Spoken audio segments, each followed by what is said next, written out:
பொதுவாக சட்டம் என்பதும் நீதிமன்றம் என்பதும் நீதிமன்றத்திலே வழக்குகள் நடப்பதும் அந்த வழக்குகளின் அடிப்படையிலே நீதிமன்றம் தீர்ப்புகள் கொடுக்குறாங்க.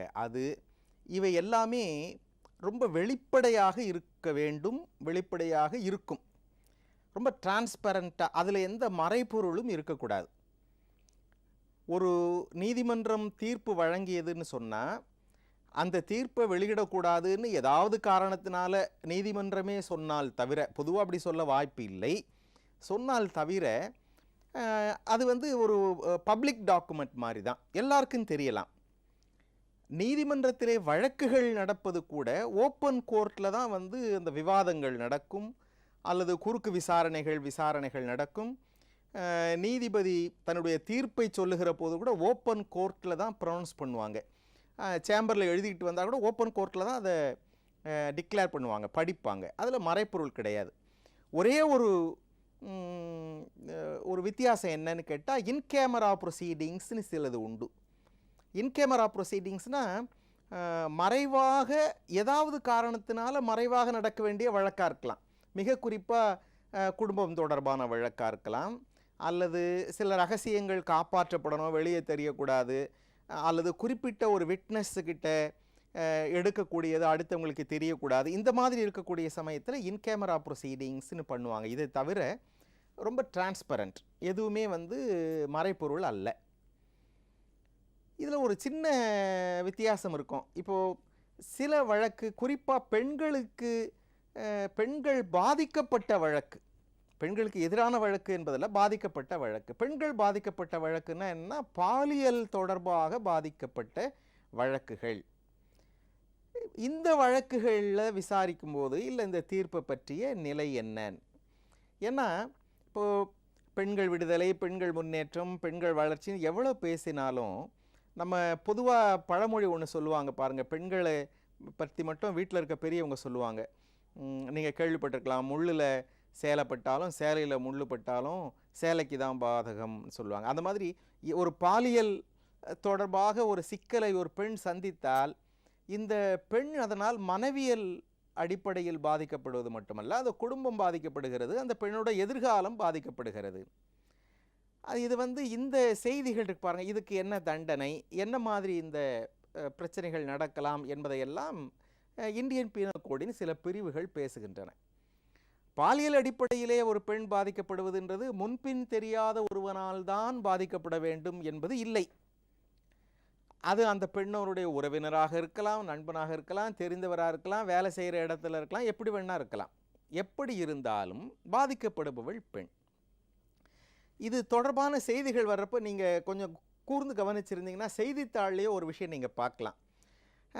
ஏதாவது ஒரு பெண் பேர் இருக்கும், இந்த பெண்ணுக்கு இப்படி ஒரு பிரச்சனை நடந்துன்னு எழுதி பிராக்கெட் போட்டு போடுவாங்க, பெயர் மாற்றப்பட்டுள்ளது. இதை கவனிச்சிருக்கலாங்க, பெயர் மாற்றப்பட்டுள்ளது. ஏதோ ஒரு பெண் பேரை போட்டுட்டு இது அந்த பெண் பேர் இல்லை, இன்னொரு பெண், ஆனால் நாங்கள் பேரை மாற்றி போட்டிருக்கோம்னு செய்தித்தாள்லேயே போட்டு நீங்கள் பார்க்கலாம். என்ன காரணம்னா, அப்படி இந்த பெண் தான் தெரிந்தால் அந்த பெண்ணினுடைய எதிர்காலம், அவங்க குடும்பத்தார் பாதிக்கப்படலாம் என்பதற்காக. இதை இந்தியன் பீனல் கோடினுடைய ஒரு குறிப்பிட்ட பிரிவு மிக தெளிவாகவே பேசுகிறது.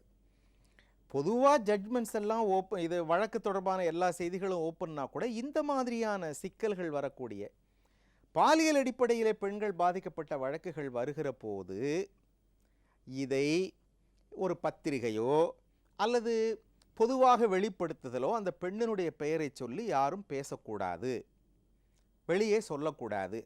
இதுக்கு சில எக்ஸப்ஷன்ஸ் கொடுக்குது அந்த சட்டம். என்ன சொல்லுகிறது, ஒரு காவல் நிலையத்தில் ஒரு புகார் பதிவு பண்ணுறாங்கன்னு வச்சுக்கோங்க, அங்கே அந்த பெண்ணினுடைய பெயரை இந்த காவலர்கிட்ட தெரிவிக்கலாம். இது ஒரு எக்ஸப்ஷன்.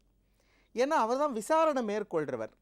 இப்போது இந்த பெண்ணுக்கு பதிலாக இன்னொரு பெண்ணு பேரை சொல்லி இவர் விசாரிக்கும் போதே தவறான அணுகுமுறையாக போயிடக்கூடாதுன்றதுனால சட்டம் என்ன சொல்லுகிறது, இன்வெஸ்டிகேஷன் ஆஃபீஸர்னு சொல்கிறமே, போலீஸ் ஆஃபீஸர் யார் விசாரிக்கிறாரோ அவருடைய ரெக்கார்ட்ஸில் பாதிக்கப்பட்டினுடைய பெண்ணினுடைய பெயர் இருக்கலாம், அதில் இருக்கலாம். ஒன்று. இன்னொன்று என்னென்னா, ஒருவேளை பாதிக்கப்பட்ட இந்த பெண்ணே ஏதாவது காரணத்தினால் என்னுடைய பெயர் வெளியே வந்தால் பரவாயில்லைன்னு ஆத்தரைஸ் பண்ணிடுறாங்கன்னு வச்சுக்கோங்க. என்னுடைய பேரை போடுங்க, ஒன்றும் பிரச்சனை இல்லைன்னு அந்த பெண்ணே சொல்லிவிட்டால் பிரச்சனை இல்லை. பிரச்சனை இல்லைன்னா அந்த பெண்ணுடைய பெயர் வரலாம். அப்போ போலீஸ் ஆஃபீஸருக்கு தெரியலாம், அந்த பெண்ணே என் பேரை வெளியே சொல்லுங்க பரவாயில்லன்னு தைரியமாக ஏதாவது காரணத்தினால சொல்லிட்டா வெளியிடலாம். இந்த 2 எக்ஸப்ஷன்ஸை கொடுத்து விட்டு ஒரு எக்ஸ்பிளனேஷன் கொடுக்கறது அந்த செக்ஷன். என்னென்னா, உயர்நீதிமன்றம், உச்சநீதிமன்றம் ஆகிய நீதிமன்றங்களுடைய தீர்ப்புகளில் இந்த பெண்ணினுடைய பெயர் எழுதலாம்.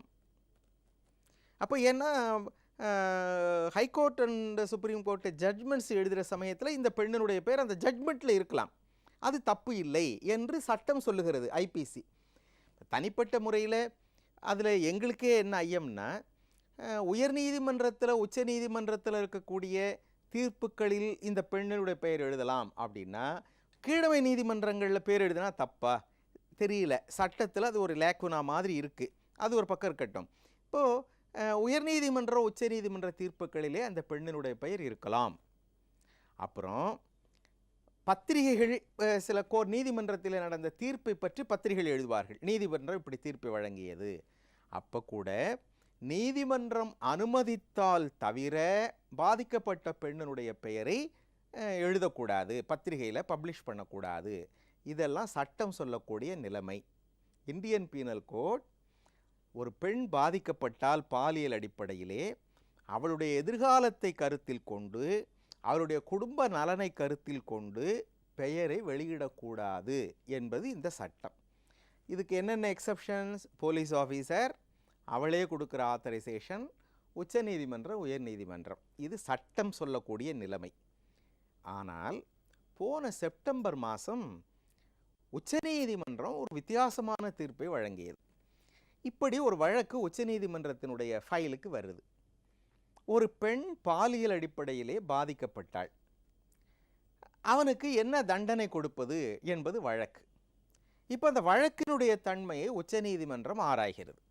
அவன் உண்மையிலேயே தப்பு பண்ணானா, தப்பு பண்ணலையா, அவனுக்கு என்ன தண்டனை உண்டு, எந்த செக்ஷனுக்கு கீழே தண்டனை உண்டு, இதெல்லாம் விசாரித்து தீர்ப்பு சொல்லக்கூடிய நிலையிலே உச்சநீதிமன்றம் ஒரு கருத்தை சொல்லுகிறது. என்ன கருத்தை சொல்லுகிறது? இந்தியன் பீனல் கோடில் இப்படி ஒரு சட்டம் இருக்குது. என்னன்னு இருக்கு? ஒரு பெண் பாலியல் அடிப்படையில் பாதிக்கப்பட்டால் அவளுடைய பெயரை வெளியே சொல்லக்கூடாதுன்னு இருக்கு. ஆனால் எக்ஸப்ஷன் இருக்கு. என்ன எக்ஸப்ஷன்? உயர்நீதிமன்றம் சொல்லலாம், உச்சநீதிமன்றம் சொல்லலாம்னு இருக்கு. ஆனால் நாங்கள் என்ன கருதுகிறோம் என்றால், யார் சொல்கிறா? உச்சநீதிமன்ற நீதிபதிகள் சொல்கிறார்கள். நாங்கள் என்ன கருதுகிறோம் என்றால், உயர்நீதிமன்ற உச்சநீதிமன்ற தீர்ப்புகளில் கூட பாதிக்கப்பட்ட பெண்ணினுடைய பெயர் வெளியே வரக்கூடாது. இப்போ நீங்கள் ஜட்மெண்ட்டில் பேரை கொடுத்துட்டா இப்போ அது ரிப்போர்ட்டட் ஜட்மெண்ட் ஆகிடுதுன்னு வச்சுக்கோங்களேன். ரிப்போர்ட்டட் ஜட்மெண்ட்டில் பேர் வரும் இல்லை.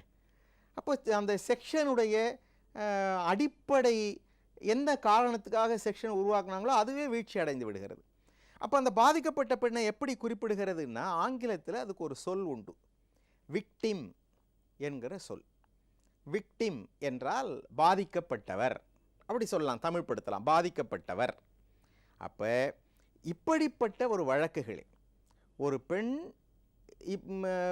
தன்னுடைய சம்மதம் இல்லாமல் தனக்கு பாதகம் வரக்கூடிய ஒரு சூழ்நிலையை அவள் எதிர்நோக்கி பாலியல் அடிப்படையிலே அவள் துன்பப்பட்டிருக்கக்கூடிய நிலையில் எந்த காரணம் கொண்டும் அவளுடைய பெயரை உயர்நீதிமன்றம் உச்சநீதிமன்றம் கூட அவர்களுடைய ரெக்கார்டில் பதிவு பண்ணக்கூடாது.